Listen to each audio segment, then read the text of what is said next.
Dan kita akan memulai dengan kitab 1 Samuel pasal 1 sampai dengan pasal 7. Di mana ini merupakan awal dari kehidupan Nabi Samuel, masih di masa paling akhir dari masa hakim-hakim. Sebelum Bani Israel mendapatkan raja, dan dari masa hakim-hakim nanti akan memasuki masa monarki yang diawali dari Raja Saul. Nah, saudara-saudara yang terkasih, seperti biasanya saya selalu ingin menyampaikan setiap awal dari pembahasan satu kitab, saya menunjukkan tentang manuskrip aslinya.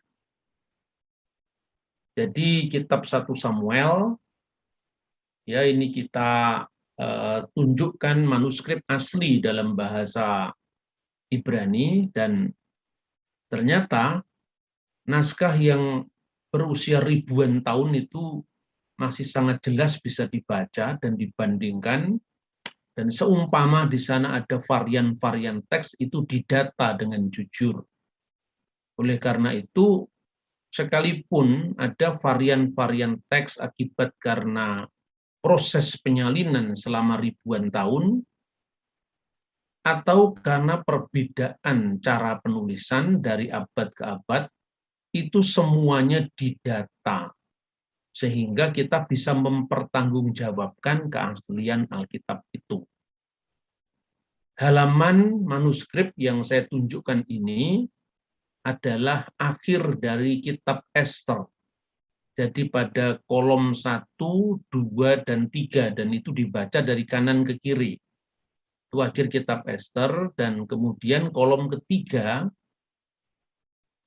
itu pada alinea ketiga, itu dimulai dari kitab 1 Samuel.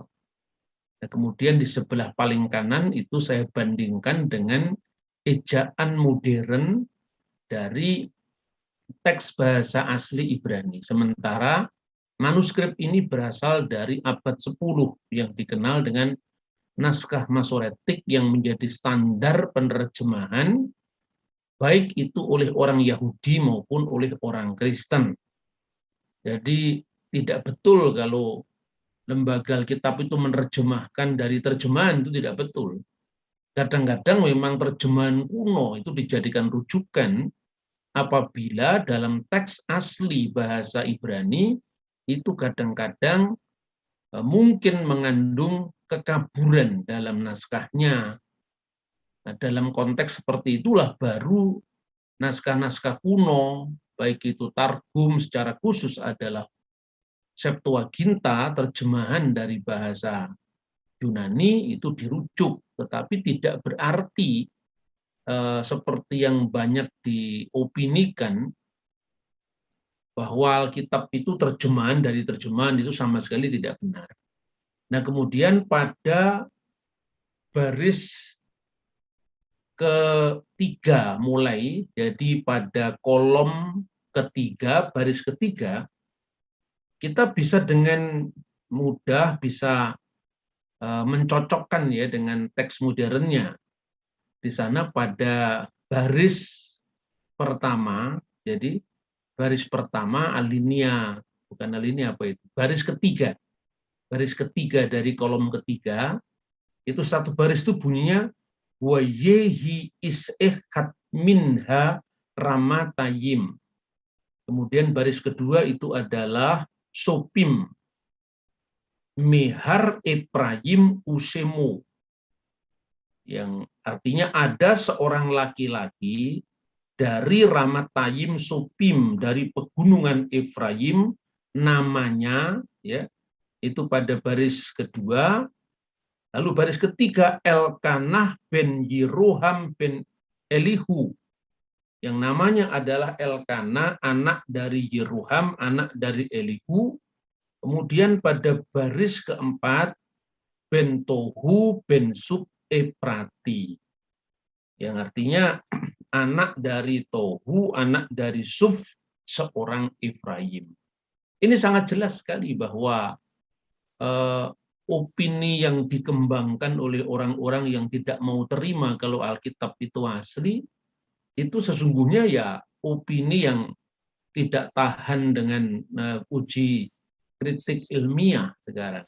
Ya, kemudian kita memiliki naskah yang lebih tua dari naskah abad ke-10 yang dikenal dengan naskah Laut Mati. Ini naskah ini memuat ya potongan-potongan naskah yang memuat dari 1 Samuel dan 2 Samuel. Pada kolom pertama dari kanan itu Dead Sea Scroll dengan kode naskahnya 4Q51, artinya naskah yang ditemukan di gua keempat, Ki itu Qumran 51 itu kode naskahnya. Dan itu dengan sangat mudah juga bisa dibaca, ya. Dan apabila itu ada misalnya naskah yang rusak, misalnya dari satu naskah Laut Mati, misalnya ada 2 naskah Nabi Yesaya, misalnya Sefer Yesayahu Alef dan Sefer Yesayahu Bet, itu naskah yang misalnya bolong-bolong atau rusak itu bisa dibaca dengan naskah lain yang lebih utuh, misalnya naskah Yesaya A, ya Yesaya Alef itu relatif utuh dibanding dengan Yesaya Bet. Begitu juga kitab Samuel ini. Jangan hanya dilihat karena kebetulan satu pasal hanya ditemukan sepotong naskah. Jangan kemudian naskah sekecil itu bagaimana bisa merekonstruksi. Kan naskahnya tidak hanya satu, itu naskahnya jumlahnya sangat banyak. Nah ini saya selalu tidak bosan-bosannya mengulang ini, karena untuk melawan opini publik, itu harus menciptakan counter opini langsung dengan buktinya, tidak hanya mengatakan doktrin yang kemudian dijadikan slogan yang diulang-ulang berabad-abad tanpa menunjukkan buktinya. Apakah manuskrip ini bukan jaminan? Lah, kalau manuskrip aja bukan jaminan, apalagi yang manuskripnya tidak lengkap. Kan begitulah. Inilah awal pembahasan dari kitab Nabi Samuel yang pertama. Nah, kemudian saudara-saudara yang terkasih dalam Tuhan, kisah tentang kitab 1 Samuel itu diawali seperti yang tadi kita baca, ada seorang laki-laki dari Ramatayim Supim, dari pegunungan Efraim, namanya adalah Elkana bin Yeroham bin Elihu bin Tohu bin Suf, seorang Efraim. Nah, dia memiliki 2 istri. Yang pertama itu istrinya mandul, dan yang satunya lagi itu memiliki anak. Nah, sebagaimana dalam banyak kisah yang ada dalam kitab suci, perkawinan monogami itu jauh memang secara moral itu yang dikehendaki oleh Tuhan. Tetapi perkawinan yang sifatnya poligami itu dimanapun, termasuk orang pilihan seperti Abraham pun, itu menimbulkan dampak yang tidak kecil di masa depan, bahkan ribuan tahun. Nah, di sini Elkana itu memiliki 2 istri, yang pertama Hana dan yang kedua adalah Penina. Nah, tapi sebetulnya bagaimana sih pengaturan tentang poligami ini, apakah diizinkan dalam Perjanjian Lama? Ini banyak teolog yang berbeda pendapat, yang mengacu pada teks yang sama, yaitu Ulangan pasal 21 ayat 13. Apabila seorang pria memiliki 2 istri, yang satu dicintai dan yang lain tidak dicintai. Pertanyaannya, kalau nggak dicintai, kenapa dinikahi, kan begitu kan? Memiliki 2 istri di sini mengacu kepada peristiwa yang telah terjadi, yang mengisyaratkan bahwa dengan hadirnya istri kedua, istri pertama kurang dicintai. Istri yang dicintai itu berpotensi untuk mendesak suaminya, karena atas dasar suami yang berat sebelah cintanya tadi, untuk menjadikan putranya sendiri sebagai ahli waris. Ya, ini kan bukan hanya terjadi pada masa dulu, sampai sekarang pun kan juga terjadi. Heboh Puri Mangkunegaran kan juga seperti itu, di mana ibunya itu menghendaki putranya yang menjadi raja, dan itu sebetulnya logika politik dimanapun juga. Nah, oleh karena itu ada ahli lain yang memandang bahwa ulangan pasal 321 ayat 13-14 ini sebetulnya bukan mengizinkan poligami, tetapi mengatur apabila poligami itu sudah terjadi. Dan kalau kita lihat sejak zaman Abraham ya, itu dampak dari poligami itu memang luar biasa dalam kehidupan keturunannya.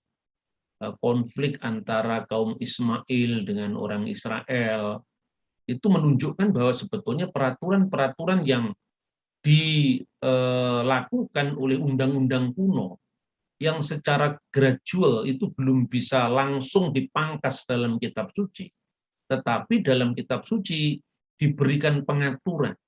Jadi kalau seorang anak dari istri yang tidak dicintai karena dia sudah mendapatkan yang baru, itu tentu terancam haknya.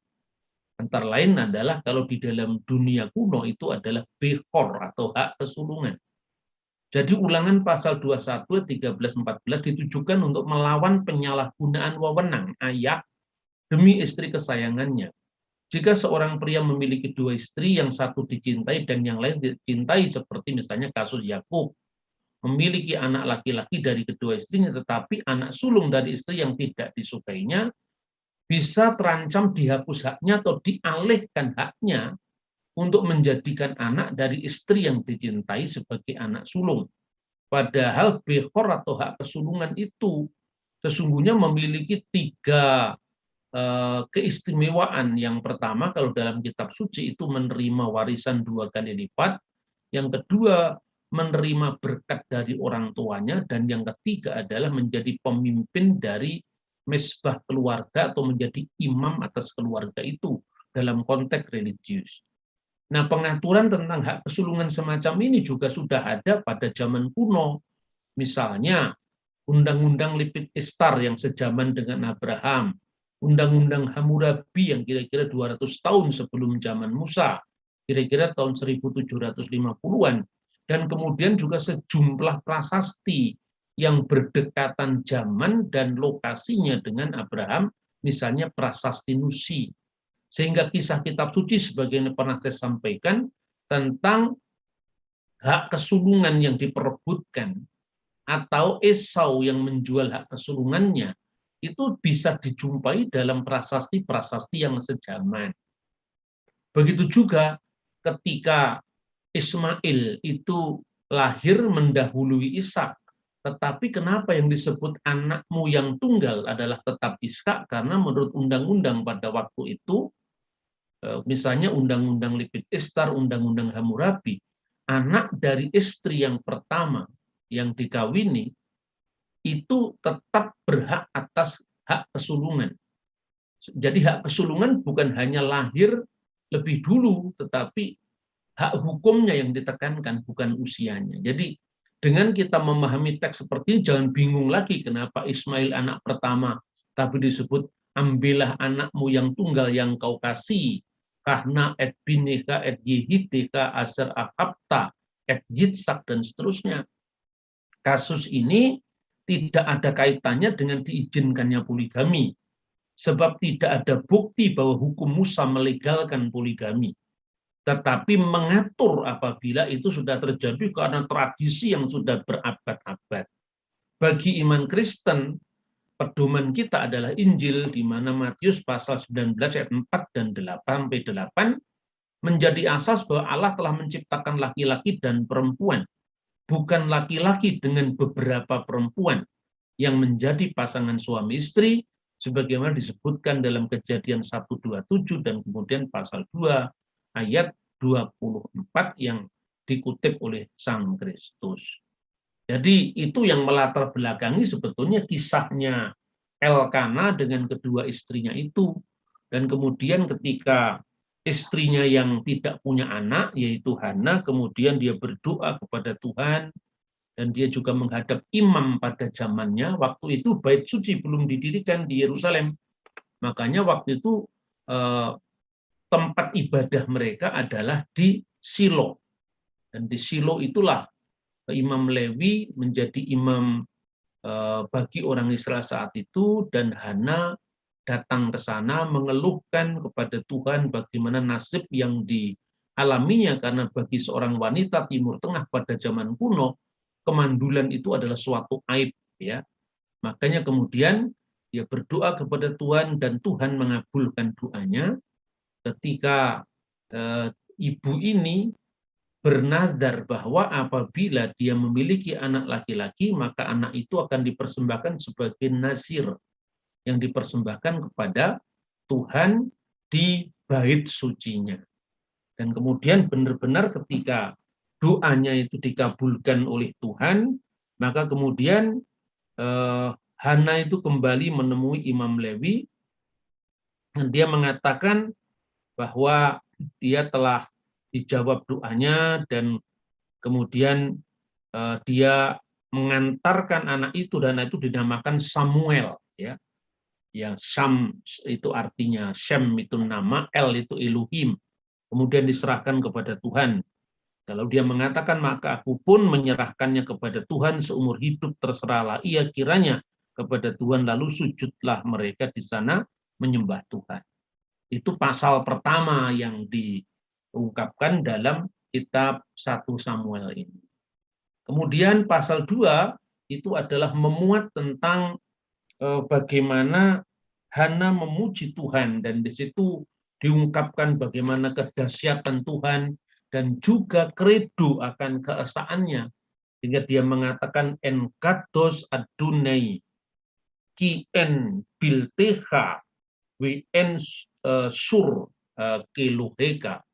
Jadi tidak ada yang kudus selain daripada Adonai atau Tuhan, dan tidak ada yang seperti engkau, ya, tidak ada yang lain kecuali engkau, dan tidak ada gunung batu yang seperti sembahan kita. Itu ditunjukkan bahwa kuasa Tuhan yang dipahami oleh Hana yang telah membuat perbuatan yang dahsyat dalam kehidupannya dengan lahirnya seorang putra yang didambakannya, yaitu Samuel. Kemudian pada mulai dari ayat 11 itu digambarkan tentang kejahatan anak-anak dari Imam Eli. Ya, saya tunjukkan dulu. Jadi di situ pada pasal yang kedua mulai ayat 11 dikisahkan bagaimana Eli memiliki 2 anak yang tidak bisa dikendalikannya karena kejahatannya, sehingga Tuhan kemudian marah dengan peristiwa itu dan akan dihukum si kedua putra Eli tadi.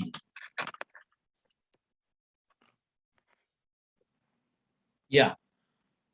Ini yang dikisahkan di dalam kitab Samuel, dan setiap kali dia mempersembahkan korban sembelian sementara daging itu dimasak, datanglah bujang imam yang membawa garpu bergigi 3 di tangannya dan dicucukkannya ke dalam bejana atau ke dalam kuali atau ke dalam belanga atau ke dalam periuk.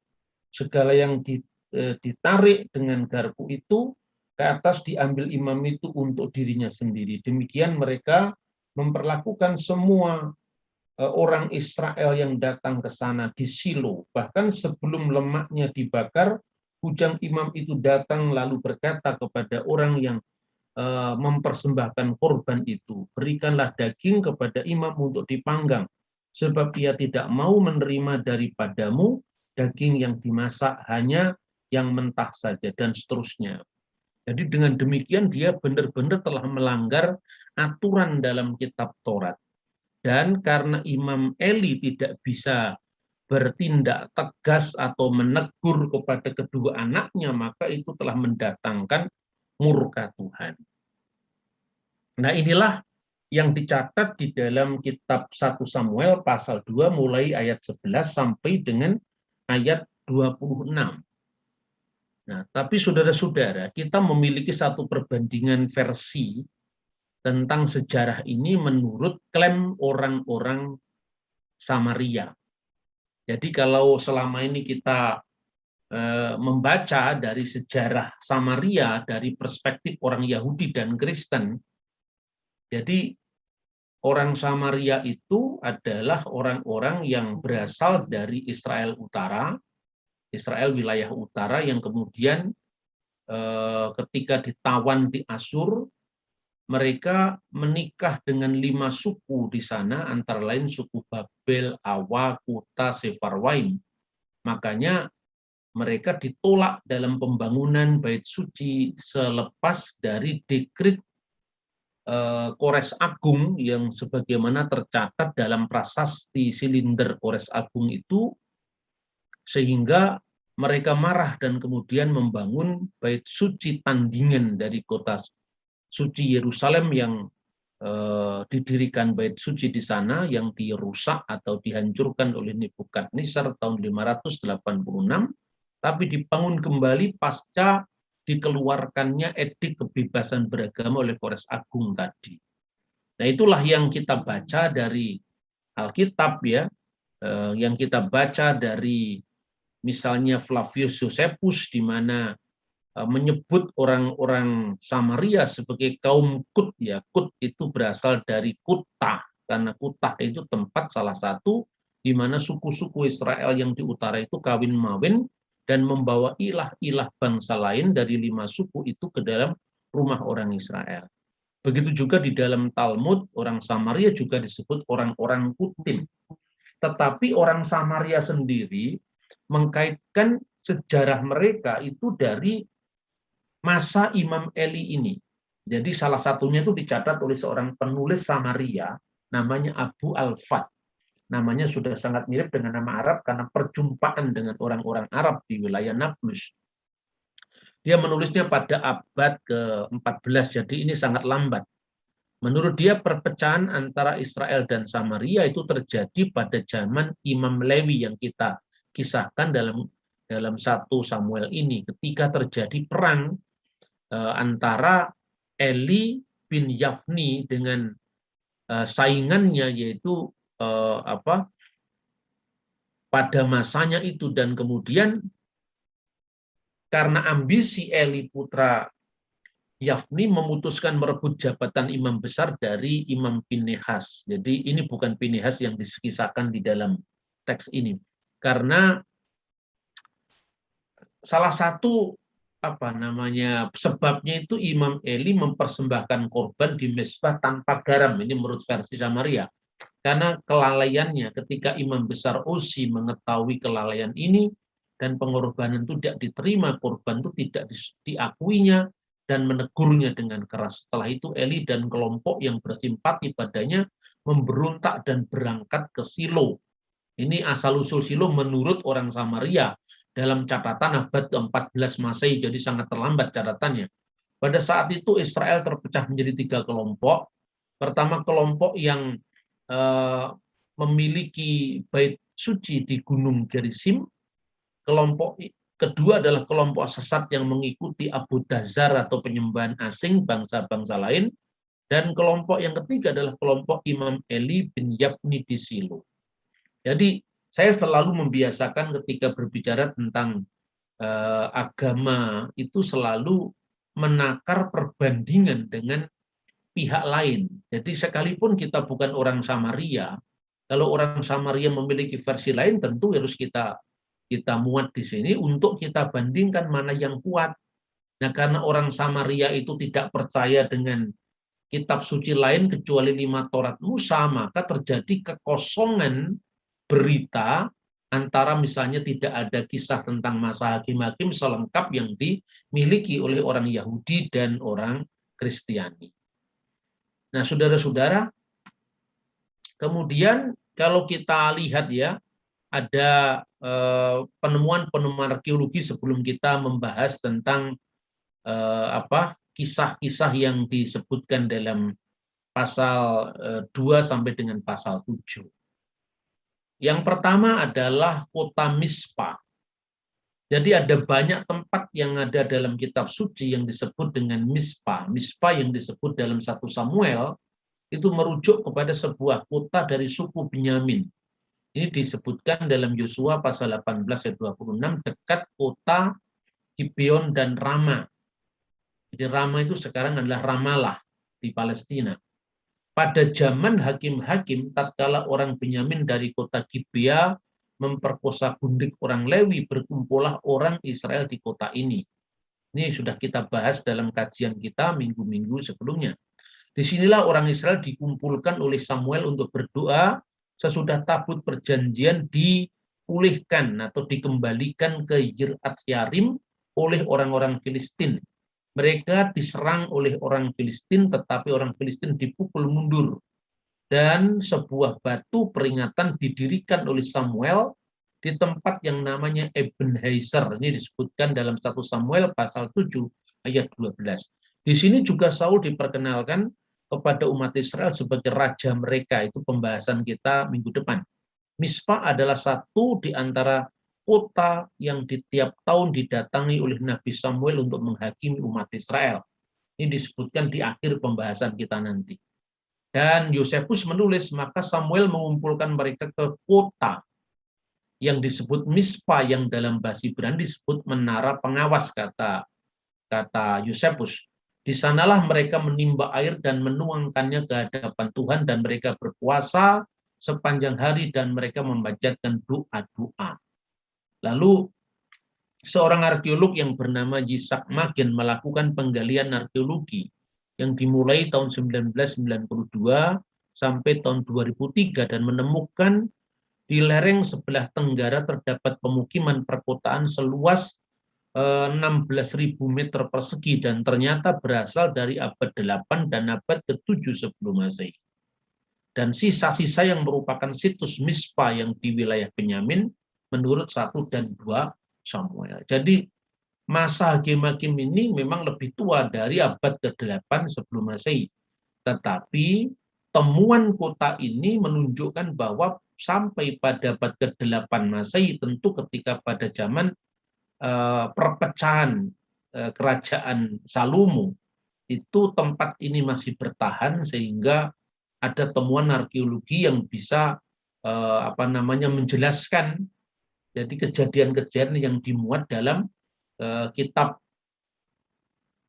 1 Samuel ini. Nah, saudara-saudara, lalu inilah kota Ebenezer. Karena di dalam teks Alkitab juga dijelaskan tentang kota ini. Kenapa disebut Ebenezer? Katanya sampai di sini Tuhan menolong kita, ya. Kemudian Samuel mengambil sebuah batu, ini dicatat dalam 1 Samuel pasal 7 12. Kemudian Samuel mengambil sebuah batu dan mendirikan batu itu antara Mispa dan Sen. Jadi teks Ibrani-nya menyebut Wayikah Samuel eben Akad Wayasem ben Hamispa ben Hasen, dan dia mendirikan di antara Mispah, kota Mispah dan Sen. Di dalam teks bahasa Indonesia itu diambil dari Septuaginta, Yesana disebutkan seperti itu. Wayikra et semah eben haiser wayomer at hinna.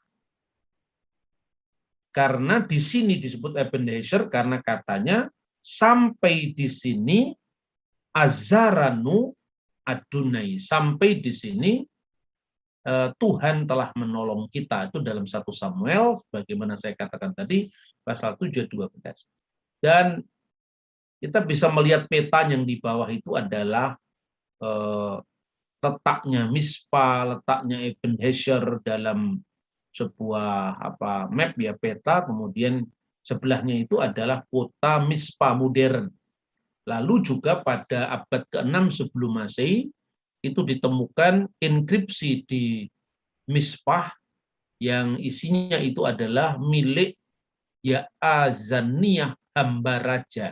Dan kalau kita lihat bentuk huruf Ibraninya itu jelas huruf Ibrani pada masa sebelum Raja Daud atau pada saat Raja Daud, sama persis dengan inskripsi yang dikenal dengan Teldan, dan itu lebih kuno daripada huruf Ibrani yang sekarang kita pakai, yang itu merupakan pengembangan dari huruf Asyur. Ya, makanya kita diajak oleh orang Samaria, jadi artinya orang Yahudi dan Kristen yang memakai huruf Ibrani ini disebut huruf Asyurit karena dimulai dari Asyur. Sementara orang Samaria membanggakan mereka memiliki khat atau memiliki bentuk tulisan Ibrani yang lebih kuno dari Ibrani yang dipakai oleh orang Yahudi dan orang Kristen.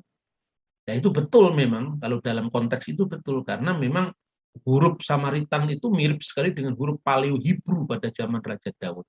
Hanya saja keandalan naskah Samaria tidak sekuat naskah Ibrani. Karena apa?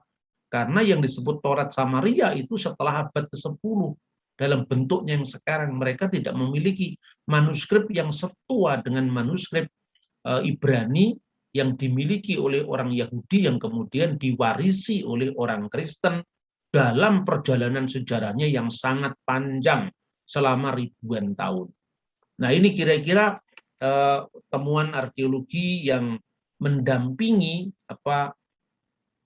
pembahasan kita. Kemudian inilah peta ya, di mana yang berwarna kuning itu adalah wilayah Filistia, dan yang berwarna merah jambu itu adalah wilayah Israel ya, dan persebaran suku-suku Israel. Makanya disebutkan itu dari Dan sampai Berseba, karena Dan itu yang paling utara dan Berseba itu yang paling selatan. Nah, ini wilayahnya. Nah, nanti minggu depan akan kita pelajari lagi tentang temuan arkeologi di tempat ini ya. Karena sekarang belum waktunya kita bahas itu, karena pesan moral teologisnya harus kita dahulukan. Dan di minggu depan nanti kita akan bahas penggalian arkeologi di mana ditemukan banyak tulang-tulang babi di Filistia, tetapi sama sekali tidak ditemukan di wilayah Israel. Ini artinya bahwa untuk membuktikan tentang batas-batas wilayah yang diceritakan dalam Alkitab, itu dikonfirmasi oleh penemuan arkeologi bahwa yang dikisahkan Alkitab bahwa misalnya tempat yang disebut Ekron atau Gaza atau tempat-tempat yang masuk wilayah Filistin itu ditemukan banyak sekali tulang-tulang babi, dan juga itu adalah patung-patung dari dewa-dewa sembahan mereka. Tetapi di wilayah Israel memang bersih, tidak ada temuan patung maupun itu adalah tulang-tulang babi, yang menunjukkan bahwa bangsa Israel benar-benar mengikuti hukum yang berlaku atau yang diberlakukan bagi mereka dari Nabi Musa menurut Imamat pasal 11. Jadi tidak boleh makan unta, tidak boleh makan cumi-cumi, tidak boleh makan kelinci. Jadi tidak hanya babi yang tidak boleh dimakan, tetapi unta juga tidak dimakan, unta juga tidak dimakan, unta juga tidak dimakan. Itu harus diulang-ulang supaya jelas bahwa kita tidak menilai sejarah itu secara versi minimalis yang kemudian dijadikan alat untuk menyerang pihak lain, seperti yang terjadi dengan beberapa saat lalu tentang heboh Malang kota halal tadi. Jadi ini perlu sejarah yang penuh bukti menjadi mitra bagi iman yang penuh bakti. Nah, saudara-saudara, mari kita lanjutkan pada kisah dari apa yang ditulis di dalam kitab Samuel, mulai dari pasal 2 ya, ayat 27 dan seterusnya, tentang nubuatan tentang Eli dan kaum keluarganya. Maka di situ intinya bahwa Tuhan sangat marah sama Imam Eli karena dia tidak bisa mendidik dua putranya.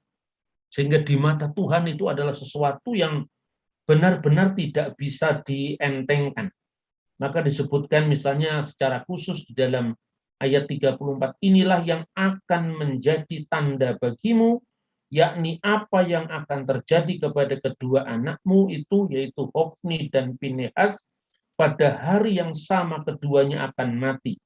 Dan aku akan mengangkat bagiku, ini ayat 35, seorang imam kepercayaan yang berlaku sesuai dengan hatiku dan jiwaku, dan aku akan membangunkan baginya keturunan yang teguh setia, sehingga ia selalu hidup di hadapan orang yang kuurapi, dan seterusnya. Jadi betapa beratnya sebagai seorang pemimpin, apalagi imam. Karena kalau orang awam itu salah, ya kesalahannya itu yang ditanggung untuk dirinya sendiri. Tetapi kalau imam, dia punya tanggung jawab tentang pendidikan dalam lingkup keluarganya dulu, kemudian baru umatnya. Sejumlah besar umatnya itulah yang menjadi ukuran sejumlah besar kesalahannya. Karena ketika dia mengajarkan, kemudian orang menjadi korban pengajarannya, itu yang dimurkai dari Tuhan kalau pengajarannya itu keliru, atau perilaku hidupnya itu menjadi bentuk penghujatan terhadap Tuhan itu sendiri.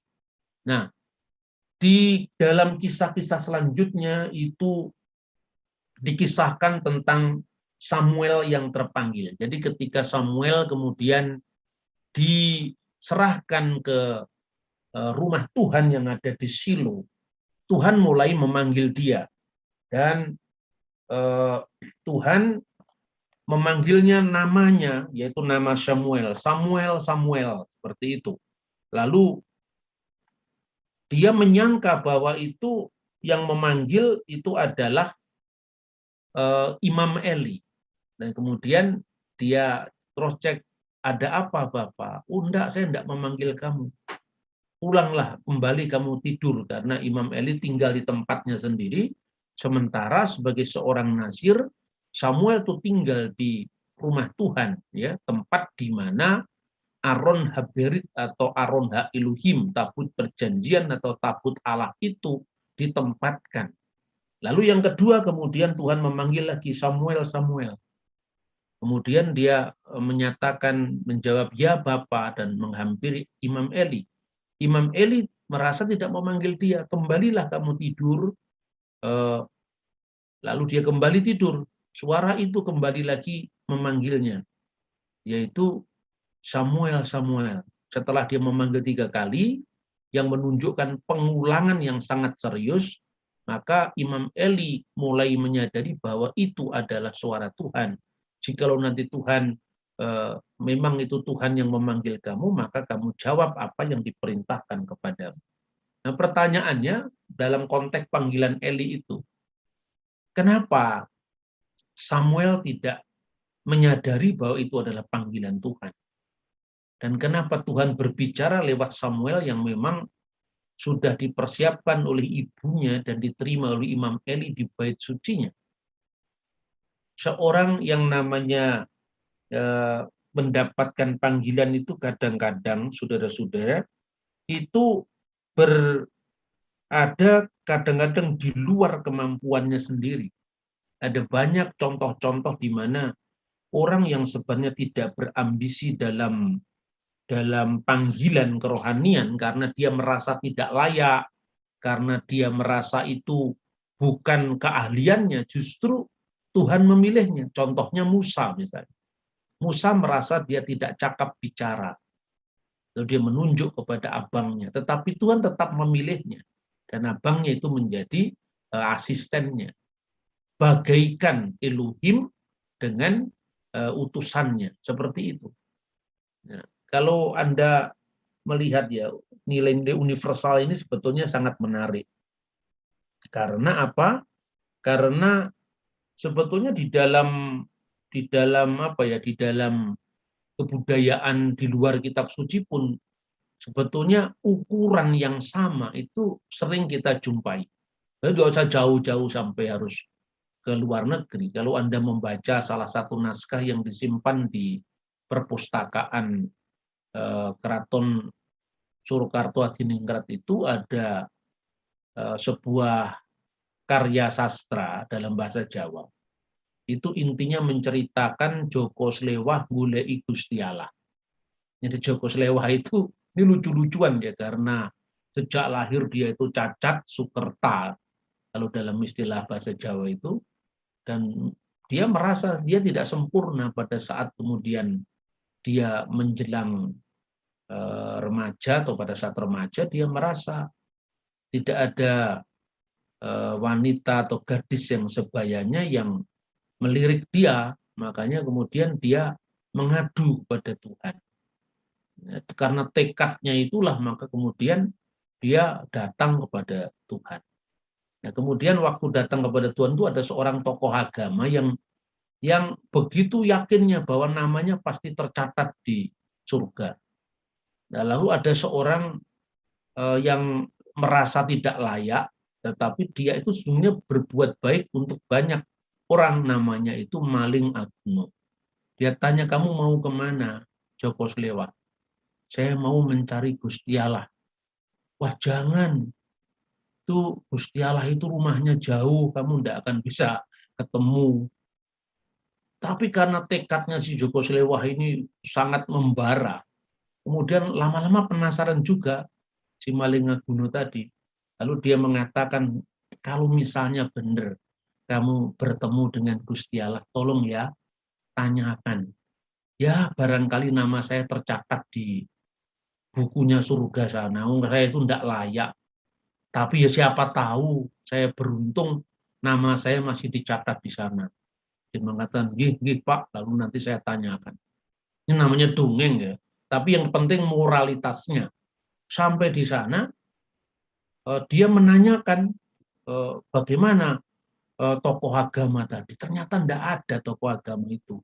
Terus dia protes ke malaikat, ini kan bukankah orang yang selalu berbicara tentang kebenaran, tentang firman-Mu. Lalu dia mengatakan, karena dia suka menjual-jual firman Tuhan dengan harga yang murah, termasuk untuk demo-demo, katanya begitu.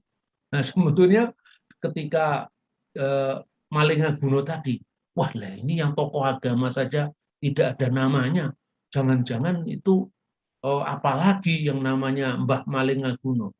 Ternyata memang hampir bukunya itu habis, tidak ketemu. Tapi dia ternyata ada nyisip di situ huruf M, Malingaguno. Loh, dia lebih protes lagi. Kenapa malaikat ini namanya maling kok bisa masuk di sini? Ya, tapi dia maling, dia sadar bahwa dia itu bersalah, dia tidak layak, makanya Tuhan malah sayang dia. Kisah ini bukan kisah Kristen, tapi kisah ini kisah yang ditulis oleh Kiai Jakaria. Tidak tahu Kiai Jakaria itu siapa identitasnya, tapi itu ada di katalognya Keraton Surakarta Hadiningrat yang menceritakan dongenge Joko Slewak goleki Gusti Allah. Tapi itu akhirnya ketemu. Nah, sebetulnya Tuhan sering memakai orang-orang yang justru merasa dirinya tidak layak. Ketika kamu merasa tidak layak, Tuhan akan melayakkan itu. Tapi ketika kamu merasa dirimu itu paling suci, disitulah sebetulnya awal dari kejatuhan kita. Karena dosa masuk ke dunia itu dengan iming-iming kamu akan seperti Allah. Nah, itu saudara-saudara, kenapa saya renungkan kenapa Samuel ini tidak paham bahwa itu dari Tuhan. Ya memang di Alkitab dikatakan karena dia belum pernah merasakan bagaimana Tuhan berbicara kepadanya. Tetapi kalau dilihat karena kepolosannya, ketulusannya itulah yang kemudian Tuhan justru memakai dia. Nah, saudara-saudara, lalu masuklah di dalam kisah tentang tabut perjanjian ini, yaitu pada pasal ketiga ya. Ketika Samuel dipanggil, kemudian ini selesai, lalu pasal keempat, bahwa tabut perjanjian dirampas oleh orang Filistin. Jadi orang Israel maju berperang melawan orang Filistin dan berkemah di dekat Ebenezer, sedang orang Filistin berkemah di Afek. Orang Filistin mengatur barisannya berhadapan dengan orang Israel. Ketika pertempuran menghebat, terpukullah kalah orang Israel oleh orang Filistin yang menewaskan kira-kira 4.000 orang di medan pertempuran. Ketika tentara itu kembali ke perkemahan, berkatalah para tua-tua Israel, mengapa Tuhan membuat kita terpukul kalah oleh orang Filistin pada hari ini? Marilah kita mengambil dari Silo tabut perjanjian Tuhan, supaya ia datang ke tengah-tengah kita dan melepaskan kita dari tangan musuh kita. Kemudian bangsa itu menyuruh orang ke Silo dan mereka mengangkat dari sana tabut perjanjian Tuhan, semesta alam yang bersemayam di atas para kerub, dan kedua anak Eli, Hofni dan Pinehas, ada di sana dekat tabut perjanjian Allah itu. Nah, singkat kata, dalam kisah selanjutnya kemudian orang Filistin justru menjadi gentar dan ketakutan. Dan yang menarik, di dalam ketakutan itu ada pengakuan tentang kedahsyatan Tuhan yang disembah oleh orang Israel. Makanya kemudian dicatat di dalam ayat 8, orang-orang Filistin itu mengatakan, celakalah kita. Siapakah yang menolong kita dari tangan Allah yang maha dahsyat ini? Inilah juga Allah yang telah menghajar orang Mesir dengan berbagai-bagai tulah di padang gurun. Jadi menarik, justru orang Filistin menyadari kedahsyatan dari Allah yang disembah Israel itu. Tetapi menarik juga kisah selanjutnya. Orang Filistin tidak mundur, dia memotivasi satu sama lain terhadap teman-temannya. Karena kuatkanlah hatimu dan berlakulah seperti laki-laki, hai orang Filistin, supaya kamu jangan menjadi budak orang Ibrani itu seperti mereka dahulu menjadi budakmu. Berlakulah seperti laki-laki dan berperanglah. Dan akhirnya kembali Israel kalah. Nah, ini yang menarik. Bahkan di dalam ayat 10, lalu berperanglah orang Filistin sehingga orang Israel terpukul kalah. Mereka melarikan diri masing-masing ke kemahnya. Amat besarlah kekalahan itu. Jadi lebih besar daripada yang pertama.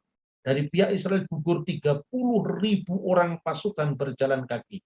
Lagi pula tabut Allah dirampas dan kedua anak Eli, Hofni dan Pinehas tewas. Jadi pertanyaannya sekarang, kenapa setelah tabut perjanjian diusung ke peperangan, tetapi Israel tetap kalah? Ini menarik. Yang pertama, Israel meyakini bahwa tabut perjanjian itu akan memiliki kuasa karena disinilah Tuhan hadir lewat tabutnya. Kenapa kalah? Pertama, karena Tuhan ingin menggenapi janjinya, nubuatnya akan anak Eli yang kurang ajar itu. Dan dengan kekalahan itu, genaplah nubuat Tuhan bahwa tabut perjanjian dirampas oleh orang Filistin dan kedua anak Eli yaitu Hofni dan Pinehas tewas. Sesuai dengan apa yang Tuhan sampaikan sebelumnya tentang nubuatan mereka. Dan yang tak kalah menariknya yang kedua, justru orang Filistin mengakui kemahakuasaan Tuhan yang disembah Israel. Sekalipun dia juga tidak pernah bisa memahami kenapa Tuhan itu begitu dahsyat. Kenapa Tuhan yang tidak ada arcanya, Tuhan yang tidak dirupakan dalam bentuk tulisan, Tuhan yang dalam bentuk lukisan, Tuhan yang tidak dirupakan dalam bentuk patung. Kenapa Tuhan yang seperti justru dahsyat sekalipun dia tidak kelihatan? Dan Rasul Yohanes mengulangi itu dalam Injil Yohanes. Tidak seorang pun pernah melihat Allah. Jadi salah paham ketika orang Kristen menggambar Yesus itu, yang digambar adalah kemanusiaannya yang datang ke dunia. Ketika orang Kristen mengatakan Yesus itu disalib, sama sekali Allah tidak bisa disalib. Allah itu tidak kelihatan, bagaimana bisa disalib? Yang disalib itu dalam keadaannya sebagai manusia. Ya, kalau kitab Taurat itu disebut firman Allah dan firman Allah itu kekal, tapi kertasnya Taurat bisa rusak. Ada kesimpulan bahwa Taurat itu bukan firman Tuhan karena Taurat bisa rusak, tentu kesimpulan itu salah. Seperti itu. Jadi di satu pihak orang Filistin mengakui kedahsyatan Allah Israel, tetapi pada pihak lain orang Israel yang meyakini bahwa kehadiran Tuhan melalui tabut perjanjian itu akan menolong mereka, ternyata mereka mengalami kekalahan. Itu artinya karena Tuhan ingin mewujudkan kehendaknya bahwa orang seperti kedua anak Eli itu harus dihukum. Nah, kemudian dalam kisah selanjutnya itu ketika Eli mendapatkan laporan, ya, ayat 14, ketika Eli mendengar bunyi teriakan itu, Bertanyalah dia, keributan apakah itu? Lalu bersegeralah orang itu mendapatkan Eli dan memberitahukannya kepadanya. Eli sudah 98 tahun umurnya dan matanya eh, sudah tidak jelas, ya sudah bular, sehingga ia tidak dapat melihat lagi. Kata orang itu kepada Eli, aku datang dari medan pertempuran, baru hari ini aku melarikan diri dari medan pertempuran. Kata Eli, bagaimana keadaan anakku? Jawab pembawa kabar itu, orang Israel melarikan diri dari hadapan orang Filistin. Kekalahannya yang besar telah diderita oleh rakyat. Lagi pula kedua anakmu Hofni dan Pinehas telah tewas dan tabut Allah sudah dirampas. Ketika disebutnya tabut Allah itu, jatuhlah Eli telentang dari kursi dan sebelah pintu gerbang. Batang lehernya patah dan ia mati. Sebab telah tua dan gemuk orangnya. 40 tahun lamanya ia memerintah sebagai hakim atas orang Israel. Dan kisah selanjutnya adalah menantu dari Imam Lewi, yaitu istri Pinehas, akhirnya yang waktu itu hamil tua, akhirnya melahirkan putranya. Lalu ia menamai anak itu Ikabod, yang artinya telah lenyap kemuliaan dari Israel. Karena tabut Allah sudah dirampas dan karena mertuanya dan suaminya. Katanya telah lenyap kemuliaan dari Israel sebab tabut Allah telah dirampas. Jadi saudara-saudara yang terkasih, rupanya memang janji Tuhan sebagaimana keadilannya harus menghendaki kisah ini terjadi.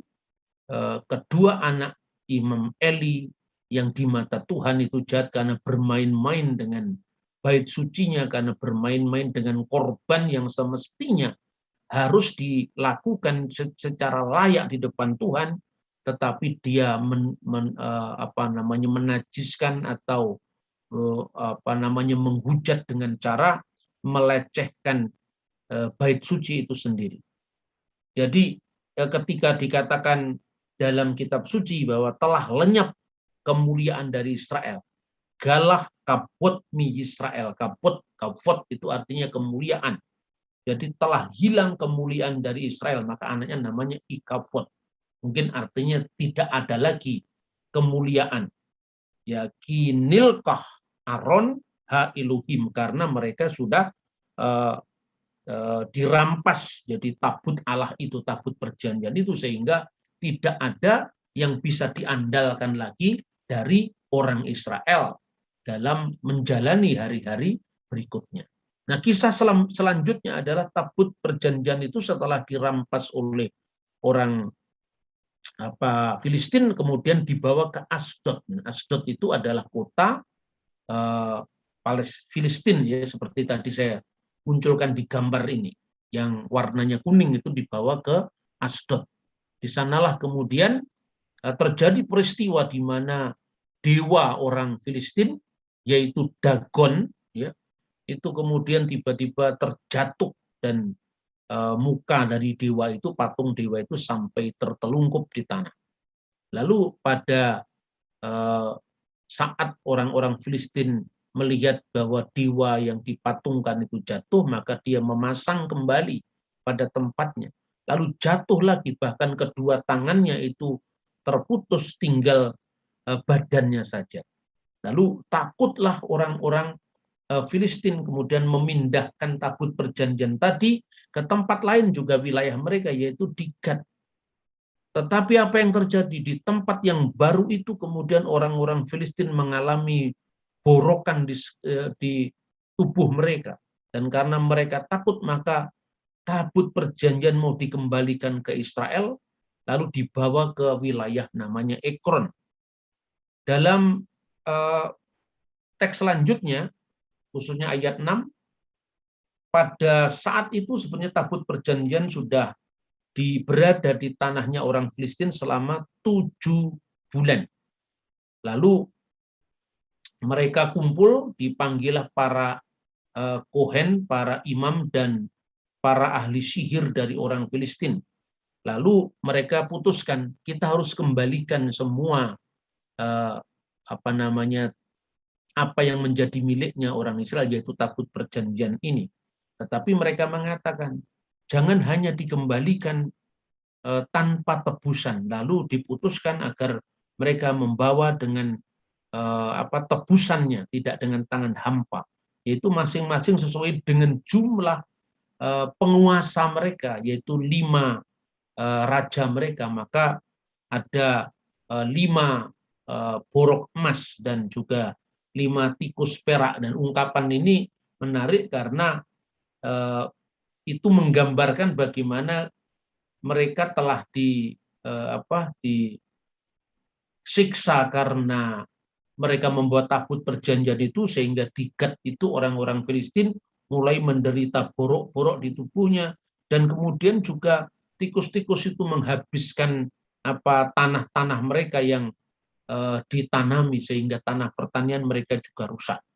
Lalu mereka dengan caranya sendiri mencoba untuk menenangkan murka dari Allah orang Israel yang mereka sebut seperti itu.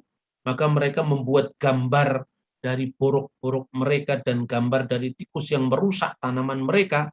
Lalu yang menarik, pada ayat 5 dikatakan, sampaikan hormatmu kepada Allah Israel. Jadi artinya bangsa Filistin ini mengakui kedahsyatan Allah Israel tanpa mau meninggalkan penyembahan berhala mereka atau penyembahan asing mereka, sehingga itu sebuah bentuk mungkin bukan sekedar politisme, tapi henotisme, di mana mereka mengakui ada tingkatan-tingkatan penyembahan mereka, dan kali ini mereka terpaksa mengakui setinggi apapun dewa-dewa mereka, termasuk Dagon dan seterusnya, Astoret dan seterusnya, tetapi tidak ada yang mengalahkan Allah yang disembah oleh orang Israel. Dan ada pesan yang menarik, ayat 6 dikatakan, jangan keraskan hati seperti orang Mesir dahulu.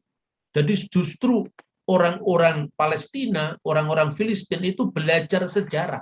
Dia membaca sejarahnya bangsa Israel dan secara diam-diam mengamati betapa Tuhan itu berkuasa luar biasa.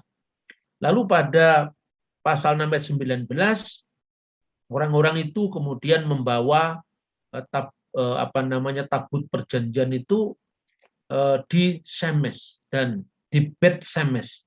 Jadi Bet Semes itu, Bet itu artinya rumah, Semes itu artinya dewa matahari atau matahari. Jadi konteksnya di Bet Semes itu adalah dewa matahari. Lalu pada pasal 6 ayat 21 dikisahkan orang-orang Filistin itu mengirim utusan ke Kiryat Yearim. Orang-orang Filistin telah mengembalikan tabut perjanjian, dan datanglah dan angkutlah, kira-kira pesannya begitu. Karena apa? Di Bet Semes pun ternyata juga kematian masih mengancam mereka ketika ada orang-orang di Bet Semes tadi secara salah kemudian dia melihat dalamnya tabut perjanjian dan mereka mati. Jadi semakin ketakutan mereka, kemudian mereka mengirim pesan agar tabut perjanjian itu diambil kembali oleh orang Israel. Jadi setelah kita belajar dari kisah yang menarik ini, apa yang bisa kita pelajari? Bahwa orang Filistin mengakui tentang kehebatan Allah Israel. Tetapi pertama-tama dia memahami ketika Israel itu memiliki kekuatan itu karena tabut perjanjian. Dan dia ingin memiliki tabut perjanjian itu rupanya agar mereka selalu menang perang, atau mereka mau menghabiskan kekuatan bangsa Israel karena tidak ada tabut di antara mereka. Tidak ada tabut yang menyertai mereka. Dan orang Israel pun diizinkan kalah oleh Tuhan karena Tuhan terlebih dahulu ingin menggenapkan rencananya, karena dia ingin membersihkan moralitas dari bangsa itu yang diawali dari pucuk pimpinan rohaninya, yaitu Imam Eli. Nah, kesimpulan yang kedua bahwa tabut perjanjian itu bukan sebuah ajimat yang bisa dikendalikan oleh pemakainya. Tabut perjanjian itu adalah kehadiran Tuhan itu sendiri, tetapi Tuhan tidak bisa didikte-dikte sebagaimana para petenung itu memainkan magicnya berupa ajimat-ajimat yang bisa memenuhi keinginannya. Tidak, tabut perjanjian itu adalah simbol sekinah ilahi. Sekinah ilahi yang hadir di tengah-tengah umatnya, dan tentu karena Allah itu maha berkuasa, maha berdaulat, maha hadir, dia tidak bisa didikte oleh para pemakai jimat yang dipahami dalam agama-agama kultis itu. Oleh karena itu, dikisahkan bahwa tabut perjanjian tadi tetap tidak bisa mereka pakai untuk mengalahkan orang Israel. Dan ketika orang Israel telah mengambil kembali tabut perjanjian itu, ada syarat yang harus dipenuhi oleh bangsa Israel agar Tuhan kembali menolong mereka. Apa syarat itu? Yang pertama, ketika tabut perjanjian itu ada di Kiryat Sefarim selama 20 tahun dan kemudian kembali Israel mengeluh kepada Tuhan tentang nasib yang mereka alami, tapi Tuhan mensyaratkan yang pertama, Israel harus berbalik kepada Tuhan, artinya berbalik itu bertobat. Yang kedua, Israel harus menjauhkan diri dari ilah-ilah asing, para Astoret di tengah-tengah mereka, dan itu dewa-dewi pagan itu harus dibuangnya. Dan yang ketiga, mereka beribadah kepada Tuhan secara benar. Jadi sebetulnya syaratnya itu ada 3. Yang pertama, berbalik kepada Tuhan, itu tindakan nyata. Artinya itu ortopraksi, ya, perbuatan hidup yang lurus. Dan yang kedua, menjauhkan diri dari ilah-ilah bangsa lain, ilah-ilah asing, para Astoret di tengah-tengahmu harus dibuang. Itu menunjukkan kelurusan dalam akidah, kelurusan di dalam iman yang disebut sebagai ortodoksia. Dan yang ketiga, beribadah kepada Tuhan itu menunjukkan aspek ortolatria, yaitu kelurusan dalam ibadah kepada Tuhan. Dan akhirnya apa? Mujizat kembali terjadi dan Israel bisa mengalahkan orang Filistin. Lalu pasal 7 ayat 15 dan 16, Samuel menjadi hakim pada saat dia hidup, ya, seumur hidupnya, dan dia selalu melakukan perjalanan untuk melaksanakan tugasnya itu sebagai seorang hakim bagi bangsa Israel yang diberkati. Nah, seperti ini kira-kira pembacaan kita dari teks 1 Samuel pasal 1 ayat 7, dan nanti minggu depan kita akan membahas tentang ketika orang Israel menuntut memiliki seorang raja ketika Samuel sudah tua. Tuhan memberkati kita. Shalom Aleichem B'Shem Hamashiach.